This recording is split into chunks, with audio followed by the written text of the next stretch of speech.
जैसी जिसकी सोच वो वैसा सोचता है। हमें तो बिल्कुल नहीं लग रहा है कि किसानों का मनोबल टूट गया है, बल्कि हमारे तो रोज़ जब हम उठते हैं तो नई ऊर्जा के साथ जो है किसान आंदोलन को चलाने का प्रयास करते हैं, और वही हो भी रहा है। इस समय किसान अपने कामों में लगा हुआ है। जो किसान यहाँ पर है वो यहीं है, और आगे आने वाले समय में आप देखेंगे कि जिस प्रकार भीड़ पहले थी, 26 जनवरी के पहले थी, 28 जनवरी के कांड के बाद थी, उसी प्रकार से भीड़ आपको यहाँ बॉर्डर पर देखने को मिलेगी। जिस प्रकार भीड़ टिकरी बॉर्डर और सिंधु बॉर्डर पर है, शाहजहाँपुर बॉर्डर पर है, उसी प्रकार भीड़ आपको गाजीपुर बॉर्डर पर भी देखने को मिलेगी। सरकार कह रही है कि भीड़ जमाने से आंदोलन ये कानून वापस नहीं होगा। ये तो सरकार का कहना है। सरकार तो कुछ भी कहती रहती है। सरकार तो कह रही है कि जो है सारे माहौल ठीक हैं, कोई दिक्कत नहीं है, सब व्यवस्था एकदम दुरुस्त है, कहीं किसी चीज़ की कमी नहीं है। पर आप तो देख रहे हैं, सड़क पे लोग तो देख रहे हैं ना कि किस प्रकार से लोगों की रही हैं, किस प्रकार से ऑक्सीजन के अभाव में लोग हैं। तो सरकार तो कुछ भी कहती रहती है। सरकार के कहने न कहने से कुछ नहीं होता है। यहाँ पर किसान जो है अपनी पूरी ताकत से है। जिस दिन आह्वान हो गया संयुक्त किसान मोर्चा की तरफ से, दिल्ली कूच होगा, पार्लियामेंट कूच होगा, और पार्लियामेंट में जाके जवाब मांगा जाएगा।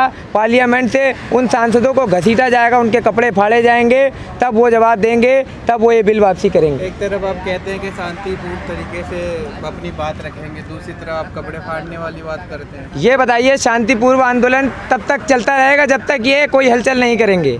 इन्होंने जो क्लीन चलाने की बात करी है ना, ऑपरेशन क्लीन चलाएंगे, हेलीकॉप्टर से जो निगरानी रख रहे हैं, वो उस तरीके का अगर ये कुछ भी हरकत करेंगे तो उनको भी जवाब अब कड़े शब्दों में मिलेगा। शांतिपूर्वक आंदोलन तब तक चलेगा जिस प्रकार महात्मा गांधी आंदोलन को चला रहे थे अपने, तो भगत सिंह भी आंदोलन को चला रहे थे। सुभाष चंद्र बोस की आज़ाद हिंद फौज भी लड़ाई लड़ रही थी, महात्मा गांधी जवाहरलाल नेहरू भी लड़ाई लड़ रहे थे। तो दोनों तरफ के आंदोलन होंगे, शांतिपूर्वक भी होगा, और जब जरूरत पड़ेगी तो खाली स्थानों पर बम फोड़ने का काम भी करेंगे युवा क्रांतिकारी। आपको लग रहा है कि जरूरत पड़ेगी, आप हिंसा जो होगी उसमें आपको सफलता मिलेगी? सफलता क्यों नहीं मिलेगी?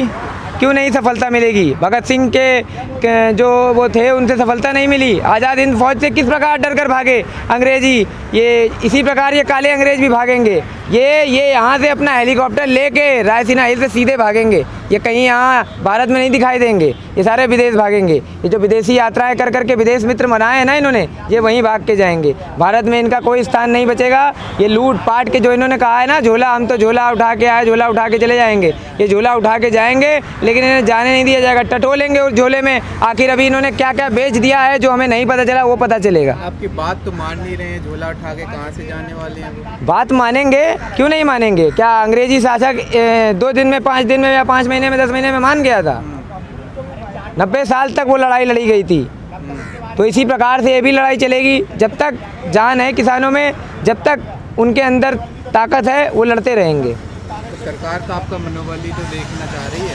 सरकार मनोबल देखती रहे। सरकार के देखने ना देखने से क्या होता है? किसान यहाँ पर है, जब तक बिल वापसी नहीं हो जाएगी, MSP पर गारंटी नहीं मिल जाएगी, कानून पे गारंटी नहीं मिल जाएगी, तब तक किसान कहीं जाने वाला नहीं।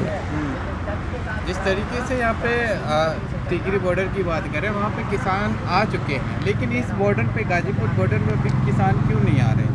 ये तो आपको मैं कितनी बार बताऊं, चुनाव का माहौल चल रहा है, अभी आखिरी सीजन का माहौल बाकी है। उत्तर प्रदेश में पंचायती राज एक प्रधानमंत्री के चुनाव की तरीके होता है गांव में। उत्तर प्रदेश में पंचायती राज के त्रिस्तरीय चुनाव चल रहे हैं। BDC, जिला पंचायत सदस्य और प्रधानी के चुनाव चल रहे हैं। आखिरी चरण हो जाने दीजिए, 2 मई को नतीजे आने दीजिए। आपको यहाँ पर जो प्रत्याशी जीतेगा वो अपनी खुशी मनाते हुए दिखेगा, वो ट्रैक्टर ट्रॉलियाँ लेके यहाँ आपको दिखाई देगा। उसके बाद से रणनीति चालू होगी, उसके बाद से भीड़ जुटना चालू हो जाएगी। उसी प्रकार की भीड़ दिखेगी जिस प्रकार की भीड़ पिछले महीनों में यहाँ हुआ करती थी। गाजीपुर बॉर्डर फिर से रौनक से भर जाएगा।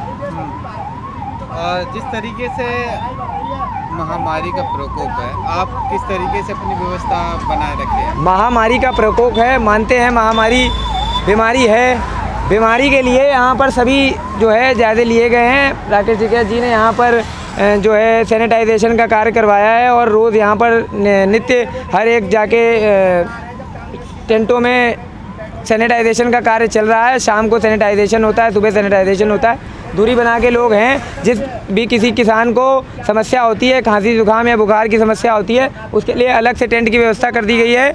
और बीमारी है तो बीमारी का इलाज अस्पताल है, बगल में मैक्स अस्पताल है, बीमारी का इलाज अस्पताल में है। अगर किसी को समस्या होगी तो उसको अस्पताल भेजा जाएगा, उसका इलाज करवाया जाएगा। लेकिन सबसे बड़ी बीमारी का इलाज हमें यहाँ बैठ कर करना पड़ेगा। ये हमारे किसानों के गांव बन चुके हैं, गाजीपुर, टिकरी, सिंधु और शाहजहाँपुर। ये गांव नहीं उठेंगे, बीमारी से कोई गांव नहीं उठ जाते, कोई शहर नहीं उठ जाते। दिल्ली में बीमारी है तो क्या दिल्ली को उजाड़ के फेंक दोगे? ये उसी प्रकार के गांव बन चुके हैं। ये गांव कहीं नहीं जाने वाले हैं, यहीं रहेंगे। बीमारी होगी वो अस्पताल जाएगा, अस्पताल से ठीक होकर फिर आंदोलन में आएगा, फिर आंदोलन करेगा, फिर सरकार के खिलाफ लड़ेगा। जैसे सुनने में आ रहा है ऑपरेशन क्लीन से तो ये गांव खाली हो जाएंगे। ऑपरेशन क्लीन वो हवा में चलाने में थोड़ा ना खाली हो जाएंगे। जिस दिन इनकी हिम्मत हुई किसी भी किसान को छूने की, तो एक गाजीपुर बॉर्डर नहीं, हज़ारों गाजीपुर बॉर्डर उत्तर प्रदेश, मध्य प्रदेश और हरियाणा में आपको दिखाई देंगे, पंजाब में आपको दिखाएंगे, पूरे देश में आपको दिखाई देंगे। जगह जगह जिस प्रकार से ये हनन करेंगे उस प्रकार से इस बार किसान भी हनन करेंगे। किसान चुप बैठने वाला नहीं है, पूर्णतः पूरी रूप से इस बार जवाब देगा। आगे की क्या रणनीति है किसान आंदोलन? आगे की रणनीति संयुक्त किसान मोर्चा बना रहा है, बनाता रहता है। किसी भी प्रकार की समस्या का कोई भी सामना किसानों को यहाँ पे नहीं करना पड़ रहा है। आगे की रणनीति संयुक्त किसान मोर्चा जो बनाएगा उसका पालन यहाँ का किसान करेगा और अपने नेताओं की बातों का शांतिपूर्वक ढंग से पालन करेगा। जब सरकारें हनन करेंगी किसानों का, सरकारें हनन करेंगी किसानों के ऊपर, तो जवाब भी उनको पूरी तरीके से मिलेगा। महामारी को लेकर मद्रास हाईकोर्ट ने इलेक्शन कमीशन को फटकार लगाया है, कैसे देखते हैं इसको? तो मद्रास हाईकोर्ट ने सही फटकार लगाया। कम से कम कहीं ना कहीं कानून तो जिंदा है, दिखाई तो दे रहा है। क्योंकि हमें तो लगता है संविधान की जो है बिल्कुल गला घोंट के हत्या कर दी गई है, लोकतंत्र कहीं बचा ही नहीं है। मद्रास हाईकोर्ट ने कहा है कि महामारी के लिए जिम्मेदार हैं ये इलेक्शन कमीशन के लोग, इनको लटका देना चाहिए। सही कह रहे हैं। जब महामारी जैसा प्रकोप पूरे देश में चल रहा था तो बंगाल में बड़ी बड़ी सभाओं को करने का काम कर रहे थे मोदी और अमित शाह जैसे लोग, तब वहाँ नहीं थी क्या महामारी? अब देखिए किस प्रकार से वहाँ उठ रहा है। चुनावों के बाद देखिए किस प्रकार से वहाँ पे तेज़ी से आंकड़े बढ़ रहे हैं। तो इन जैसे लोगों को ही जिम्मेदार ठहरा कर इनको हटा देना चाहिए इलेक्शन कमीशन। और ये प्रधानमंत्री क्या, ये प्रचार मंत्री छोटे छोटे चुनाव में प्रचार करने पहुँच जाता है अपनी पूरी हर एक राज्य की मंत्रिमंडल को लेके। क्या ये देश के प्रधानमंत्री हैं कि देश के प्रचार मंत्री हैं कि भाजपा के प्रचार मंत्री हैं? जवाब देना होगा प्रधानमंत्री को, जनता जवाब मांग रही है। महामारी को देखते हुए ऑस्ट्रेलिया के क्रिकेटर जो IPL छोड़ के भाग जा रहे हैं, कैसे देखते हैं इसको? ऑस्ट्रेलिया के क्रिकेटर क्या, पूरे देश को शर्मसार कर देने वाली बात है।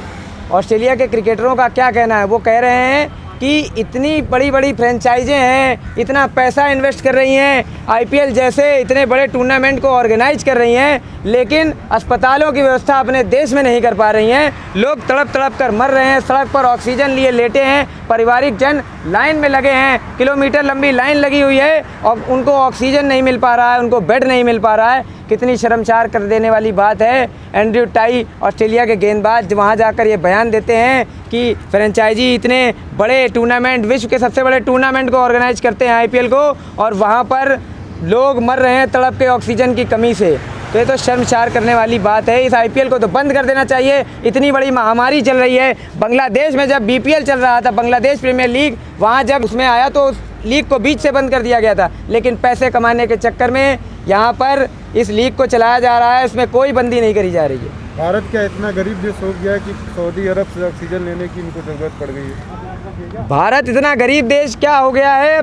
अगर ज़रूरत है कहीं से तो ले रहे हैं, कोई बात नहीं। लेकिन अब कहाँ हैं वो धर्म के दलाल, ये जो निरसमानंद हैं, ये जो यहाँ डासना के मंदिर में बैठते हैं, ये कहते हैं कि मुसलमान को, ये बच्चे को पानी नहीं पीने देते हैं, पानी के ऊपर भेदभाव करते हैं, नस्लभेदी टिप्पणियाँ करते हैं। अब क्या करेंगे? अगर इनको कोरोना हो जाएगा तो क्या ऑक्सीजन नहीं लेंगे सऊदी अरब की?